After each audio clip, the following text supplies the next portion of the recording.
Hi everyone, it's Morgan from For the Love of Paper with a quick tutorial for you today.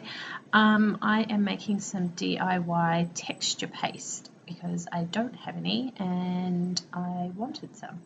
So I am making some out of some stuff that I have around the house. I did see this a couple of years ago on a video, I can't remember where, but I thought I would do one today.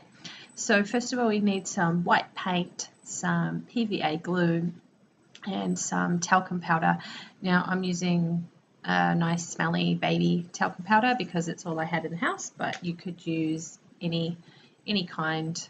I would probably recommend using a cheaper one than the one I'm using, but it's all I had. So use what you've got. So it's pretty much equal parts of all three ingredients. The powder, the paint, and the PVA glue. So yeah, equal parts into a plastic container and mix it around. Mix.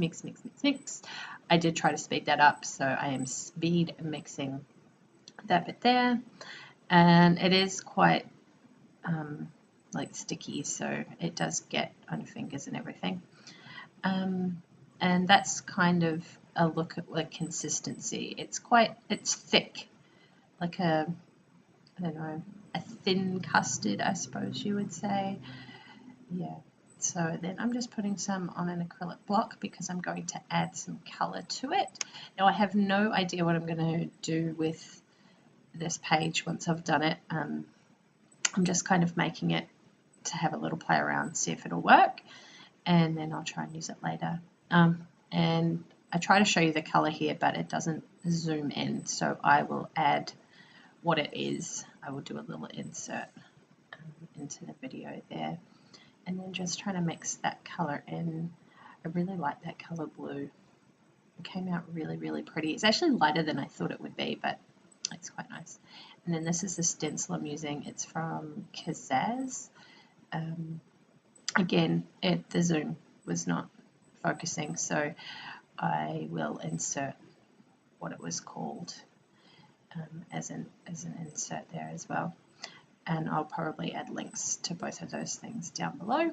So just adding the texture paste quite liberally. This is quite a thick stencil. It's really thick. So I did need to add quite a lot of the texture paste to it. And then just adding it in a couple of spots over the page, giving it a really good coverage, but it's kind of haphazard.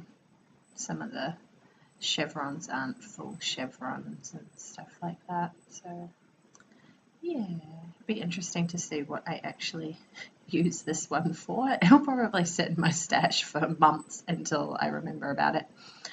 Then just cleaning off everything because that does dry as hard as concrete, so make sure when you're using texture paste, whether it's this kind or store-bought, to clean it off immediately, otherwise you will never get it off and it will be caked onto everything. So baby wipes are pretty handy to have in the craft room. And then I tried to dry it off with my heat tool, but because it's so thickly coated on there, it wouldn't dry. I did go over it quite a bit and it was drying bits of it, but the middle parts were not drying at all. So I ended up leaving it for a couple of hours, and then here's the close-up of the finished bit.